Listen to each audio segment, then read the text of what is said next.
Innal hamdalillah nahmaduhu wa nasta'inuhu wa nastaghfiruh wa na'udzu billahi min shururi anfusina wa min sayyiati a'malina may yahdihillahu fala mudilla lahu wa may yudlil fala hadiyalah.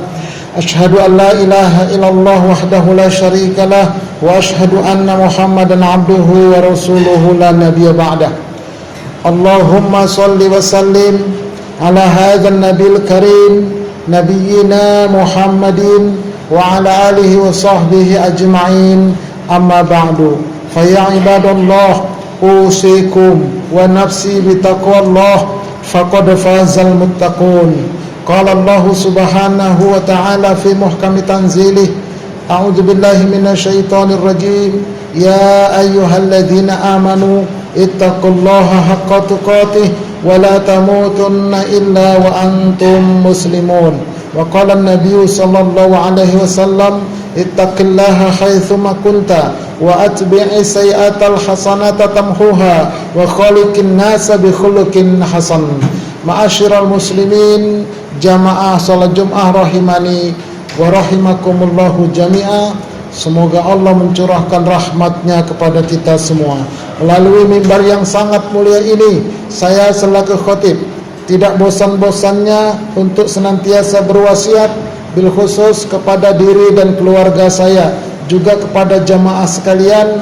Marilah sama-sama kita meningkatkan kualitas keimanan dan ketakwaan kita kehadiran Allah subhanahu wa ta'ala. Ma'asyiral muslimin, jamaah salat Jumat, a'azami Allah wa iyyakum. Pada kesempatan khutbah yang mulia ini, tema khutbah yang akan saya bawakan adalah mengenal sejatinya diri. Banyak orang sudah seumur ini tidak kenal diri, kemudian menjadilah orang tidak tahu diri, lama-lama menjadi orang lupa diri, ujung-ujungnya banyak orang yang bunuh diri. Oleh karena itu Allah mengingatkan di dalam surah Al-Hasr, surah Al-Hasr surah ke-59 ayat 18, Allah berfirman, a'udzu billahi minasyaitonir rajim, ya ayyuhalladzina amanu taqullaha wal tanzur nafsum ma qaddamat lighad wattaqullaha innallaha khabirum bima ta'malun. Wahai orang-orang yang mengaku beriman, tingkatkanlah keimananmu menjadi orang yang bertakwa, dan hendaklah setiap diri dari orang yang beriman memperhatikan apa yang telah dia kerjakan untuk hari esoknya akhirat. Bertakwalah kepada Allah, sesungguhnya Allah akan mengabarkan kembali apa-apa yang telah kamu kerjakan selama hidup di dunia ini. Menurut sebagian ulama, tentang muhasabah diri atau mengenal diri ini hukumnya fardu ain. Dari mana kita berasal, kemana kita akan pulang, dari apa diri ini diciptakan, apa yang harus kita persiapkan sebagai bekal, dan yang tidak kalah pentingnya, apakah kita sudah punya Sherlock ketika kita mau pulang. Begitu habis mengantarkan ke pekuburan, salah seorang temannya berujar kepada kawannya dengan mengatakan, kita baru saja mengantarkan kawan kita ke tempat peristirahatan yang terakhir. Itu salah. Kuburan itu bukan tempat yang terakhir, tetapi kuburan itu adalah alam persinggahan yang kelima dari 13 alam yang akan kita singgahi. Dunia ini adalah alam persinggahan hidup yang ketiga. Sudah 2 alam kita lalui. Bagaimana penjelasannya? Mari sama-sama kita ikuti uraian khutbah Jumat berikut ini. Ma'asyiral muslimin, jamaah salat Jumat yang dimuliakan oleh Allah subhanahu wa ta'ala. Alam persinggahan hidup yang pertama yang telah pernah kita singgahi disebut sebagai alam Jabarut. Artinya alam tanpa gambaran, alam yang belum bisa disebutkan sebagai manusia, karena jasadnya entah di mana, ruhnya entah di mana, kemudian jiwanya pun entah di mana, Korinnya pun entah di mana, terpencar-pencar, belum bisa digambarkan. Itulah yang disebut dengan alam jabarut. Allah berfirman dalam surah Al-Insan, surah ke-76 ayat yang pertama, A'udzubillahi minasyaitonirrajim. Hal ata 'alal insani hinum minad dahri lam yakun syai'an madhkura. Bukankah telah pernah datang atas manusia satu waktu dari masa, ketika itu mereka belum bisa disebut sebagai manusia. Kenapa? Karena masih terpencar-pencar. Itulah namanya alam jabarut. Di mana itu alam itu, Ustaz? Tidak ada yang tahu, dan itu digaibkan oleh Allah untuk kita. Kepada yang gaib, Allah berfirman, alladzina yu'minuna bil ghaibi. Wajib kita beriman kepada yang gaib. Kemudian dari alam jabarut ini kita dipindahkan oleh Allah ke alam yang kedua, yaitu alam rahim. Apa itu rahim? Rahim ini salah satu asmaul husnanya Allah. Dari 99 husna, salah satunya Ar-Rahim, Ar-Rahman, Ar-Rahim, Maha Penyayang. Artinya apa? Rahimnya Allah, Allah letakkan di perut ibu-ibu. Untuk apa? Untuk tempat jabang bayi manusia kumpul dari alam jabarut, dikumpulkan, dibentuk dan diciptakan menjadi manusia di alam rahim. Ini diungkapkan oleh Allah dalam surah Al-Mu'minun, surah 23 ayat 12 sampai ayat 14. Allah berfirman, "Walaqad khalaqnal insana min sulalatin min tin." Dan demi sesungguhnya kami menciptakan manusia dari sulalah, saripati tanah. Jadi kita diciptakan dari saripati tanah, pohon-pohon menyerap saripati tanah. Lalu buah-buahan dimakan oleh orang tua kita, menjadilah nutfah, setetes air mani dan satu buah indung telur. Begitu bersatu berubah menjadi alaqah, kemudian berubah menjadi mudghah, segumpal daging, kemudian berubah menjadi izam, tulang kepala, punggung belakang, tulang tangan dan kaki. Kemudian kami bungkus lagi dengan daging, lalu menjadilah manusia. Fatabarakallahu ahsanul khaliqin. Maha suci Allah yang paling baik pencipta. 14 abad yang lalu belum ada ilmu kandungan, dokter kandungan anak. Islam, Al-Quran sudah membicarakan bagaimana proses terjadinya jabang bayi dalam kandungan. Maka dokter-dokter non-muslim ketika membaca ayat ini, mereka terkagum-kagum. Ini bukan perkataan Muhammad, ini pasti firman Tuhan. Oleh karena itu kebanyakan mereka masuk Islam karena kecerdasan otak mereka. Tapi sebagian orang Islam keluar dari Islam itu karena dungunya otak mereka. Nah, kemudian dalam kandungan itulah kita dibentuk ya. Jadi manusia ini dalam kandungan ada 4 unsur. Unsur jasmani, unsur hayati, unsur ruhani, dan unsur qarini. 4. Unsur jasmani itu ada 4 anasir. Ada anasir air, ada anasir api, ada anasir angin, ada anasir tanah. Kok seperti film, Ustaz? Justru film itu ngambil dari Islam. Makanya manusia ini disebut sebagai mikrokosmos. Dari makrokosmos, seluruh alam ini ada dalam diri manusia. Makanya Allah berfirman, "Walaqad khalaqnal insana fi ahsani taqwim." Dan demi sesungguhnya kami menciptakan manusia dalam bentuk rupa yang paling sempurna. Tetapi kemudian tsumma radadnahu asfalas safilin. Kami jatuhkan sebagai manusia itu asfal. Asfal itu bawah, safilin paling bawah lagi. Jatuh derajatnya. Kenapa? Karena kebanyakan manusia tidak mengenal diri dan tidak tahu diri. Itulah. Kemudian unsur air itu jadi apa dalam diri kita? Air itu menjadi tulang, mengokohkan batang tubuh kita. Unsur api itu jadi apa? Api itu jadi darah, menerangi batang tubuh kita. Makanya kalau kita motong sapi, pegang darahnya, hangat darahnya. Begitulah darah manusia, hangat. Setan itu mengalir dalam darah manusia, karena setan dari api, dia suka kepada yang hangat. Apalagi kalau darah manusia makin hangat, makin suka setan. Darah siapa? Darah koruptor. Angin, jadi apa angin? Angin itu jadi saraf dan urap untuk menggerakkan batang tubuh manusia. Kemudian tanah jadi apa tanah? Tanah jadi daging, jadi kulit, jadi bulu, jadi kuku. Itulah manusia. Tergantung nanti mana yang dominan. Kalau seseorang itu lebih dominan unsur apinya, biasanya nanam pohon pagi, sorenya mati.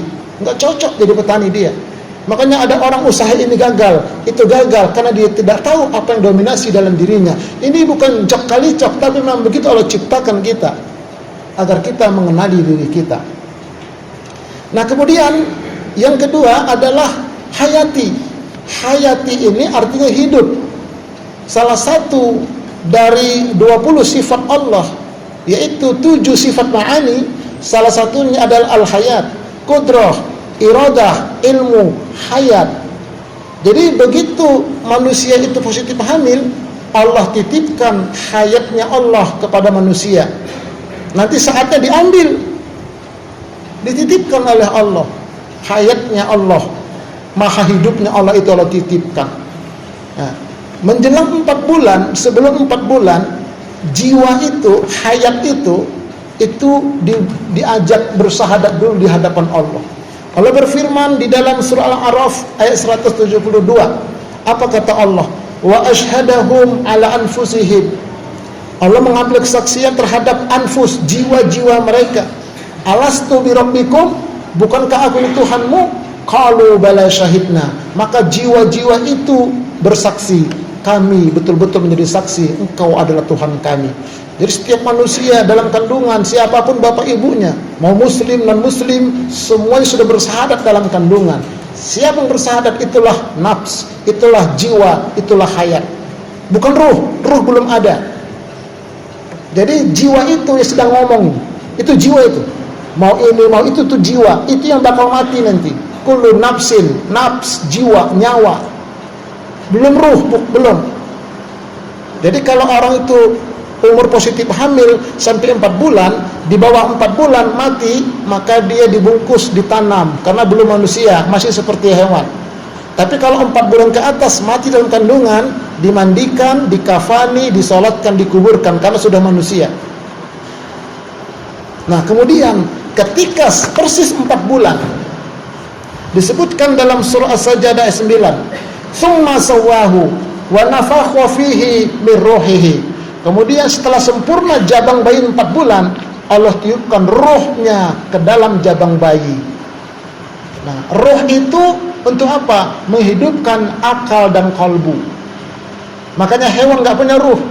Hewan hanya punya jasmani dan hayati, tidak punya ruhani. Tapi manusia punya ruhani ketika 4 bulan ditiupkan. Yang mana ruh itu, Ustaz? Ada orang bilang, tanyakan kepada nuranimu yang paling dalam. Itulah ruh. Dan itu nggak pernah bohong. Ruh itu nggak pernah bohong dia. Ketika orang melakukan dosa besar, melakukan korupsi dan sebagainya, itu ruhaninya ngomong, jangan, itu tak boleh, itu berdosa. Tapi kata setan, alladzi yuwaswisu fi sudurin nas, sikat aja boleh, hantam terus mumpung masih kuasa. Kata ruhani, jangan.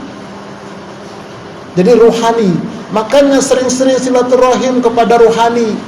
Masalahnya nggak pernah dikasih tahu, karena nggak tahu caranya. Sering-sering kasih makan ruhani itu. Apa makanan ruhani? Ini mendengarkan santapan ruhani, ini makanannya. Tapi nggak semua ceramah itu memberikan makanan ruhani. Banyak katanya ceramah, tetapi majelis gibah dan sebagainya. Itu ruhani itu nggak pernah bohong. Itu murni, itu suci. Dan yang didoakan itu bukan ruh, maaf, bukan ila ruh, ila arwah, bukan, tapi ila nafs. Jiwa itulah yang mendapat siksa. Makanya kita berdoa, Rabbana zalamna anfusana, anfus, jiwa. Ya Allah, kami telah menzalimi diri kami, jiwa kami. Enggak pernah kita berdoa, Rabbana zalamna arwahana, enggak ada arwahana. Karena itu ruh, cahaya ilahi, hadiah untuk menerangi jiwa. Kalau jiwa kita mau silaturahim. Nah begitu ditiupkan ruh, langsung juga Allah letakkan dalam diri ini korin. Makanya kata Allah, wa nafsi wa masawwaha, demi jiwa dan demi penyempurnaan ciptaan jiwa itu, fa'alhamaha fujuraha wa taqwaha. Allah ilhamkan kepada jiwa itu fujur, negatif, kejelekan, setan, korin, wa taqwaha, positif, malaikat dan ruh. Qad aflaha man zakkaha, beruntung orang yang membersihkan jiwanya. Wa qad khaba man dasaha, rugi orang mengotori jiwanya. Jadi dengan demikian, diri kita itu ada 4. Diri jasmani, diri hayati atau jiwa, dan diri rohani, serta diri korini. Korin, kembaran. Yang wajib kita jaga 2. Ku anfusakum wa ahlikum naro. Jaga dirimu. Pertama, diri jasmani, jangan kau rusak, kata Allah, dengan narkoba, minuman keras dan sebagainya. Nggak boleh dirusak, haram. Diri yang kedua, jiwa, jangan kau kotori jiwamu. Kalau rohani itu hadiah dari Allah. Kalau korin, Nabi pernah ditanya, apakah engkau punya korin ya Rasul? Aku juga punya korin, tapi korinku sudah diislamkan oleh Allah, tidak menyuruh aku kecuali yang baik. Bagaimana dengan korin kami, kata sahabat? Tergantung jiwa-jiwa kalian. Kalau jiwa kalian bagus, korin kalian bagus. Nah, jiwa ini akan mati. Kullu nafsin dha'iqatul maut, tsumma ilaina turja'un. Setiap berjiwa, yang bernyawa pasti akan mengalami sakaratul maut. Nah, jadi proses kematian itu setiap manusia sudah diberikan malaikat Ijrailnya masing-masing. Dan setiap malaikat Ijrail kita punya anak buah, malaikatnya itu 900. Ketika orang itu mau mati, yang 600 megangin badan orang itu, yang 300 narik dari ujung kaki ke paha. Kerutak-kerutuk, sakitnya seperti ditebas dengan 300 kali tebasan pedang, kata Nabi. Nggak percaya, tunggu tanggal mainnya. Tunggulah, sebentar lagi datang lagi.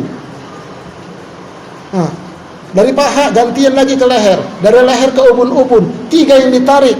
Pertama itu paling atas jiwa, nafs, di bawahnya korin, di bawahnya ruh, ketarik 3-3. Makanya orang itu kalau mau mati lebih dulu dingin kakinya. Coba pegang kaki masing-masing, kalau dingin mau mati itu. Itu orang sekarang kakinya mati duluan. Kalau masuk kubur nanti yang meledak pertama busuk kepalanya. Apalagi kepala koruptor, lebih cepat dia busuknya. Serius ini, makanya kalau beli ikan laut itu lihat insangnya. Kalau udah coklat itu udah mau busuk lagi. Tapi kalau masih merah segar dia. Begitu sudah ditarik 3-3, maka ruh bilang sama malaikat Ijrail, malaikat izin sebentar. Oh silakan. Diajak sama jiwa. Hai jiwa, kata ruh, ayo kita kembali yuk, pulang yuk. Kata jiwa nggak mau. Ayo pulang, nggak mau. Kenapa? Jiwanya kotor, jiwanya rusak, nggak pernah dibersihkan. Akhirnya ruhnya pulang sendiri. Kemana? Ke Iliyin, tempat yang tinggi. Karena dari sana tadi ditiupkan, rojiun. Ke sana pulangnya sendirian dia ruh. Lalu jiwa ini kemana? Dimasukkan ke dalam barzakh. Wa mi waraihim barzakhun. Dikerangkeng kayak sangkar burung jiwa itu. Nah, lalu ditaruh di mana? Ada 2 kemungkinan. Pertama, ditaruh di kuburan berdampingan sama mayat. Makanya ada siksa kubur, ada nikmat kubur. Yang kedua, dikerangkeng dia, ditaruh di bawah kuburan, namanya sijjin. Siapa ini? Inilah muslim fasik, muslim munafik, muslim murtad, muslim musyrik, murtad kafir, ditaruh di sijjin.